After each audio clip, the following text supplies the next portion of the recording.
Hi, welcome to Orlando Experience. So as we're coming to the end of Halloween, it is November 1st today, and this is our last night at this year's Halloween Horror Nights, Halloween Horror Nights 33. So we're kind of here, I'm just gonna bring you guys around, talk about the houses again. I'm gonna talk about my overall feelings for this year and give you my final house and scare zone rating. And I would really like to see Nightmare Fuel one more time. So we're heading in right now, and we'll bring you guys with us to experience this night one last time.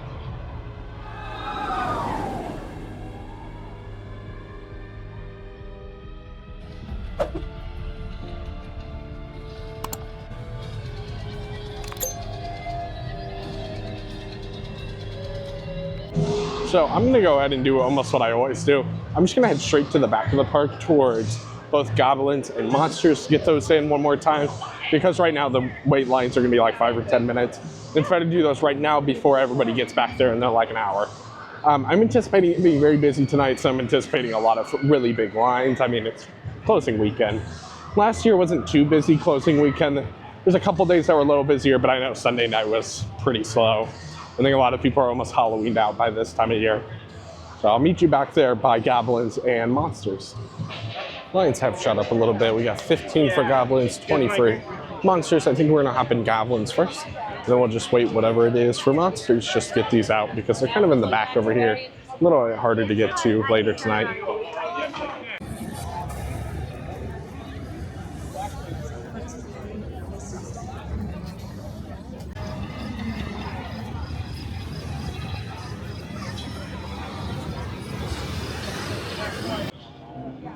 So waited about 20 minutes there for Goblins feast. So a little more than advertised, but it did go up to 35. We're gonna be heading into Monsters now. My opinions on Goblins kind of stay the same. I think there's a few areas that have really cool ideas, but just don't execute them well.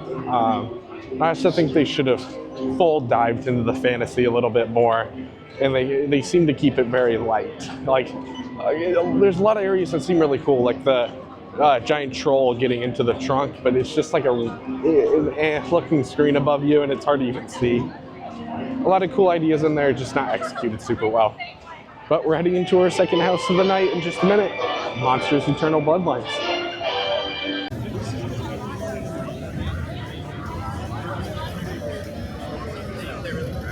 So just got out of Monsters Bloodlines. I waited about 30 minutes tonight, so not too bad at all. As I've said before, I think that I don't hate that house as much as others. I've heard some people that really don't like it. I still think there's some fun sets in there. I really wish that they had some different endings to it, because it's kind of weird that it's just always the same ending. And I wish, you know, it would give our heroes some chance to win every once in a while. I think that could be a budget thing, where they were planning to do that, because it almost felt like there was a plan to do that with a more neutral setting, and they just didn't end up doing that, either due to budget or just because they didn't feel like it. So I think that would have added a lot to the house, and I just wish there was some bigger sets. I kind of wish they didn't put it in a tent. I wish it was still in the building that it's been in for a very long time, but I know that can't always happen. So I think if we head to Major Suites right now, because it was only like 30 minutes, so I'll do that real quick, and that'll be our third house of the night. So we made it over here to Fast and Furious, and it still says Major Suites is 35. So we're gonna hop in line for this, because I do like this house a pretty decent amount. So 35 minutes is not a bad wait at all. So I just hopped out of Major Suites. It was a lot longer than 35 minutes. It's a little over an hour wait. I've had this happen twice with Major Suites, where I got mine, it was like 30 minutes, and then it was well over an hour. I just managed to catch a lot of quick queue again. I mean, that quick queue is completely full, so we just weren't moving hardly at all. I'm gonna sit down for just a minute, because I had work today, my feet are killing me. But after that, I think we're gonna head to museum, and then I do want to try to catch the 11 o'clock Nightmare Fuel after that.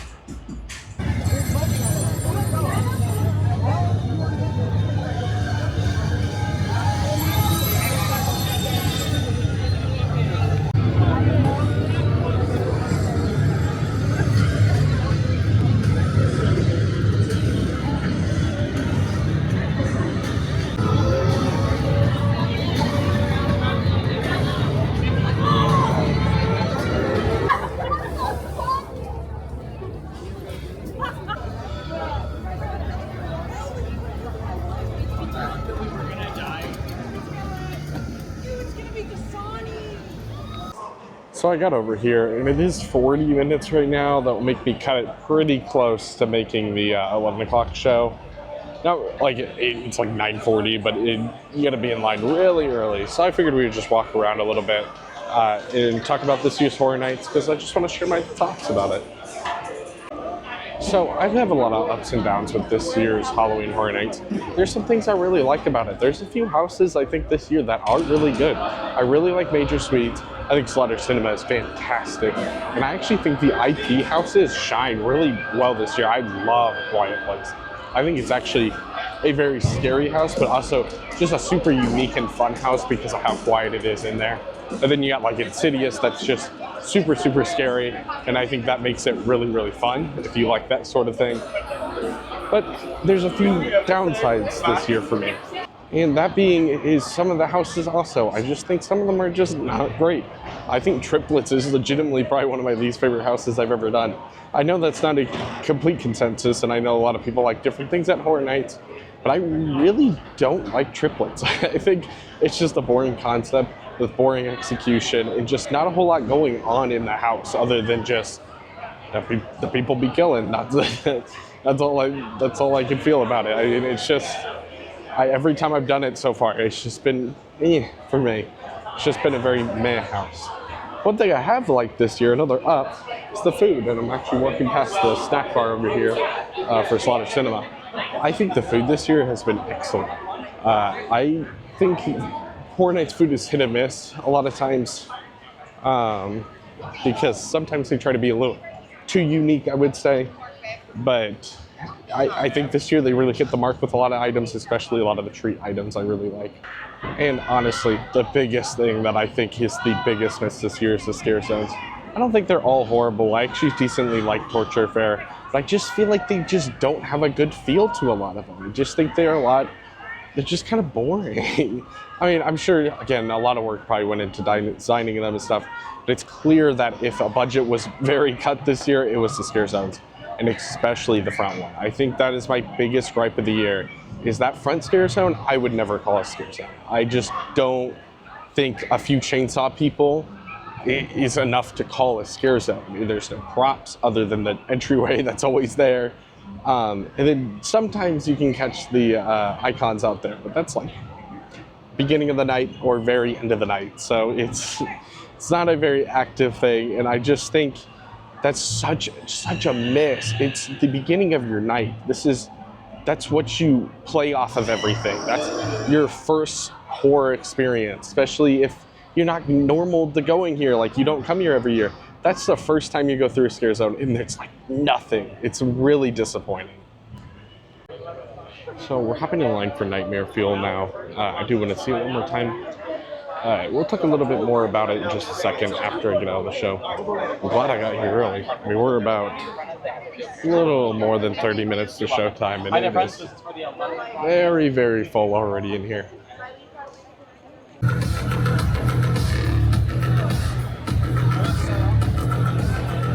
Out of all the things you could say about Halloween Horror Nights, the one thing that never disappoints is Nightmare Fuel. And this year, I honestly, truly think this is my favorite year. I do think there's a little too much going on at times. It's like 3 things to look at, and you're like, oh, where do I look? So tone it down a little bit. I don't mind like 2 things going on at once because it's a little chaotic, and I like that. But man, I just love that show. I love the theme this year being with a time loop, kind of Groundhog's Day, where he's constantly living the same day over and over trying to save the girl. I just think the whole cast just does an amazing job. Just not on stage. Always got to remember the backstage crew working with all the pyrotechnics and stuff. Absolutely amazing. I really think that's a highlight this year, and it's probably my favorite part about this year. So if you are seeing this on the day I upload, you really should head to Halloween Horror Nights just to see that show. It's really that good. So we're gonna walk through Torture Fair one last time here. And I think I'm heading towards some of the houses. Ghostbusters is reading 50. Quiet Place is currently at 60. I'm not sure which one I'm doing yet. I'm gonna decide here in just a second. But here's one last time in Torture Fair.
So I decided I'm just gonna bite the bullet.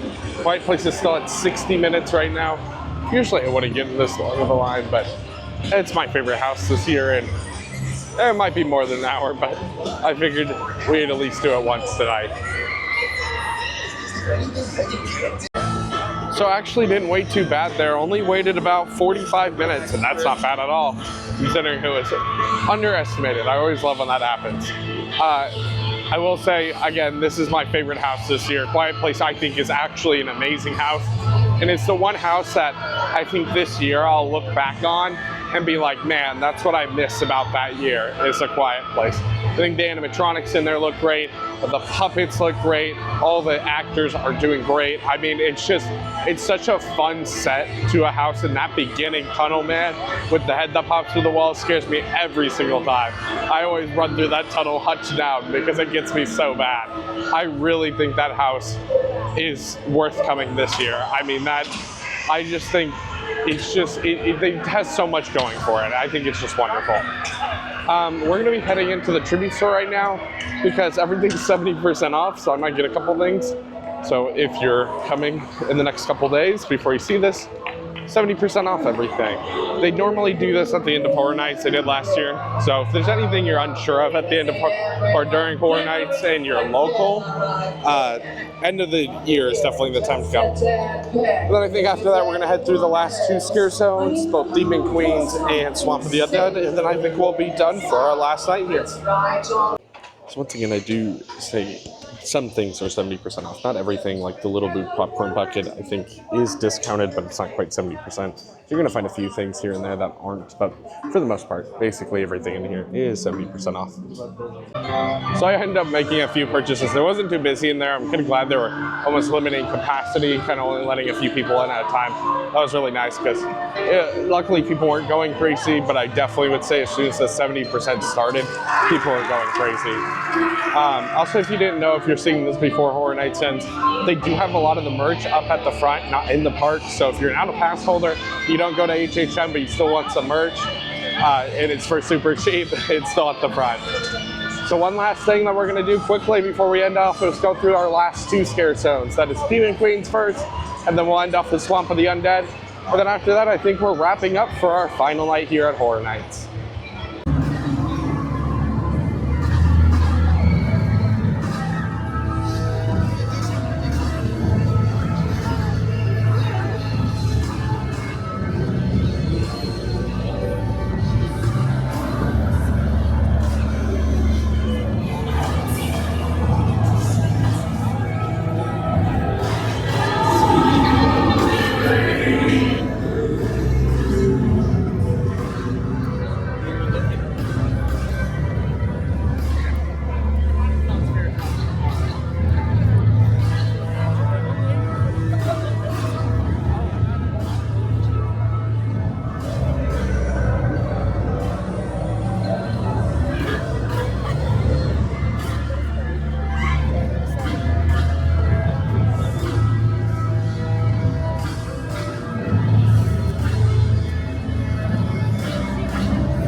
that's officially it. So I'm gonna walk up towards the front. I'm just gonna check a couple more shops for the Quiet Place shirt because I haven't gotten that one yet.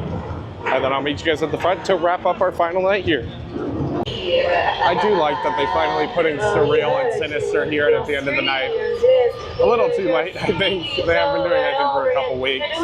And they do kind of step down into the zone at the end of the night, including some scare actors from some of the houses. So I like that little addition they did. But again, I think it was a little late in the season, but it's a nice little send-off when you're coming out for the night, especially if you've been here until 1 or 2 in the morning like me. So at least it's, you know, there. Alrighty, that's officially it for us here at Halloween Horror Nights 33. Even though I really don't think it was a great year, and I know there was a lot of gripes people had with it, I still really like Horror Nights. I mean, it feels so homey to me. It just feels right when I'm here, and I just really love this time of year. So I will be sad to see it leave still, but I'm very excited to see what they do next year. I'm really hoping they expand the event because it's been really busy this year. And that's definitely contributed to my not going as much as I usually do. Usually I go like 2 times a week. This year it was down to 1, maybe even none a couple weeks, just because it's been so busy. So I really hope they expand the event a little bit. Just have 1 or 2 more houses. Lake show back, I would love to see that. And I think that would help a lot. I also want to say thank you so much to the staff here. I've had a wonderful night. There were some really, really nice staff members I talked to tonight. Not just actors, but all the staff, working food, working merchandise.